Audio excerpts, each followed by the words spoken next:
Thank you, Professor Rahman, distinguished professors, colleagues, and guests. The topic I'm going to present is the 5 factors of securitization and the decline of Afghanistan as a nation state. So I have divided my presentation in 5 segments, which each segment I will be discussing it in detail. So in the introduction, Afghanistan has multiple threats, particularly non-traditional security threats. And these threats could be categorized as a security, economic, political, social, and climate change. And also, the Taliban have serious challenges from the Islamic State Khorasan and other anti-Taliban group, which are mainly Afghan militia groups. So the Taliban contain actually the threats of the Islamic State Khorasan, but the jihadi group is not yet completely eradicated from Afghanistan. Um, and Afghanistan is also known for regional and global rivalries. That is another things that which could probably expand this jihadi movement to carry out attacks.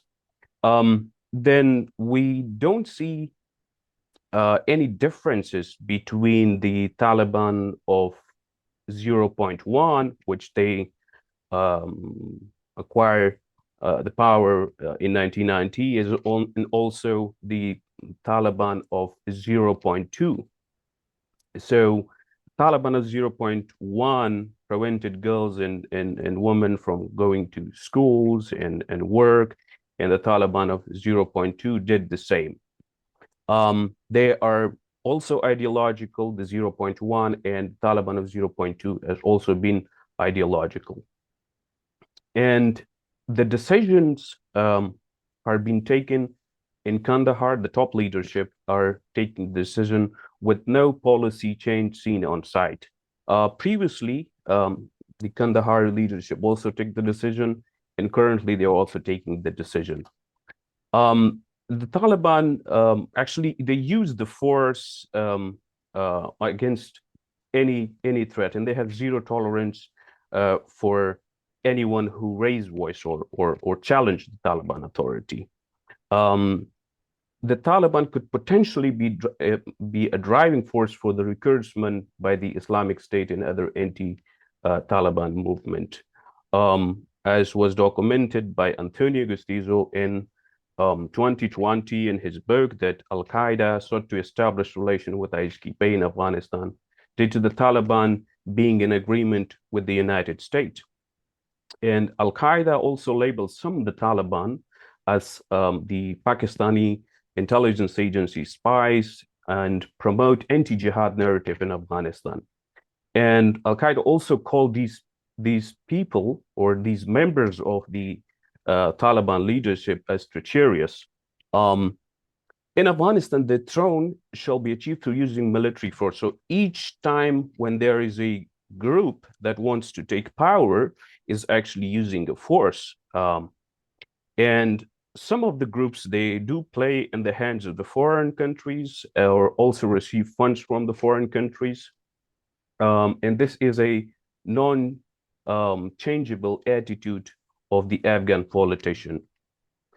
Now, what method I have used, I take the original sources, including the interviews of the Taliban top leadership with Afghan TVs in Pashto and Dari languages, which are mainly 2 languages of Afghanistan, and sources from the local Afghan news website as well as international agencies, international news agencies. I also use secondary sources, book, scholar, article, etc. So the method mainly is analyzing the 5 factors of securitization, considering the condition and the situation that has been evolving in Afghanistan. So these 5 factors are crucial in the examination of Afghanistan after decades of war and conflict. So a research question, what research question? I have 3 research questions. What are the primary security factors that will likely contribute to the collapsing state of Afghanistan? The second is how the Taliban, as the de facto authority, will respond to the crisis that unfolded after their forceful takeover of Afghanistan? And does the Taliban regime have the capacity to securitize emerging threats in Afghanistan? So the result in discussion, so what are the security threats to Afghanistan? The security threats mainly are Islamic State Khorasan, Al-Qaeda, anti-Taliban Afghan groups. However, the Taliban have made alliance with other jihadi groups that had threatened the survival of Afghanistan, particularly the Al-Qaeda, but that still is considered a threat to the survival of Afghanistan. So at the same time, the Taliban movement also fight other jihadi groups, such as Islamic State Khorasan. And basically, the ideology, the jihadi ideology, is based on a promotion of their hardcore Sharia and law principles. And any movement that abandons Sharia and law implementation is inviting problems. In such case, the Taliban, as nationalistic forces, some of the media or scholars call them, so other jihadists could promote the ideology of Sharia and law in their countries. And also there has been different reports by United Nations Security Council, the UAR, Islamic State, and other transnational militant groups could bandwagon against the Taliban. It could fight the Taliban. Then, so the militant group could expand its recruitment pool among the various jihadists to become their allies and also recruit Afghans into their ranks. Now, the Islamic State is a follower of Salafi ideology. The Salafi resentment as a result of the Taliban crackdown on them, since many ISKP militant or Salafi adherents could result in joining the Islamic State militant group.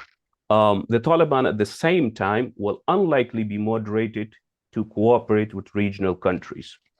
And meanwhile, the Taliban regime would not want regional or global powers to be involved in Afghanistan as a counter-terrorism partner.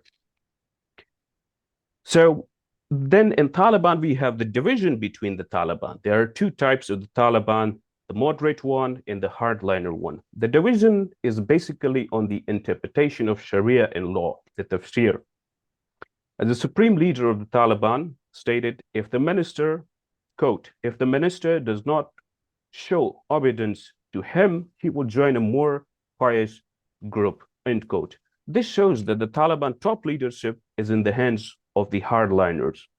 The pragmatic Taliban enjoy the support of the Afghan public, while hardliners inside the Taliban movement are policymakers who are more extreme in their interpretation of the Sharia and law. These hardliners are non-negotiable individuals.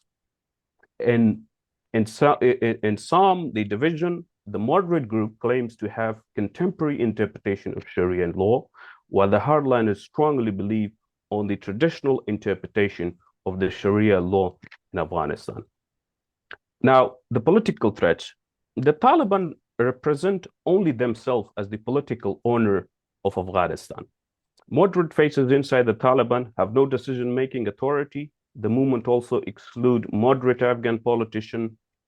All the ministers are ideologically Taliban and adhere to the ideology of the movement.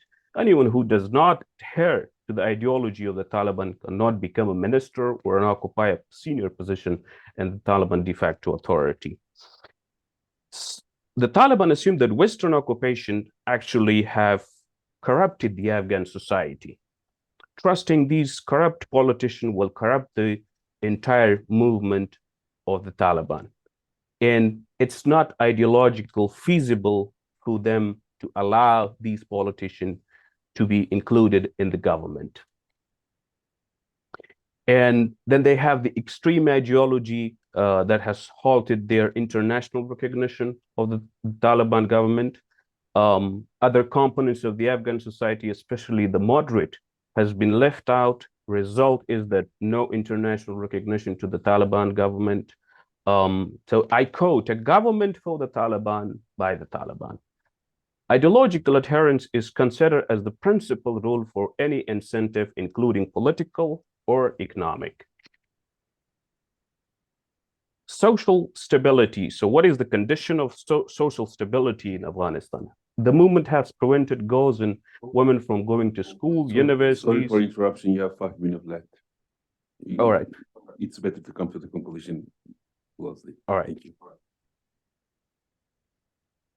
So in conclusion, my analysis revolves around the 5 factors, which are political, security, economic, and also climate change and social. So a single element of these one cannot be securitized factor to serve as a solitary base for the state building. All of these are interconnected with each other. And this is proven by the fact that the Taliban regime has not been recognized globally. So I thank you very much. And if you have any question or comments, I'm glad to answer. Thank you. Thank you very much.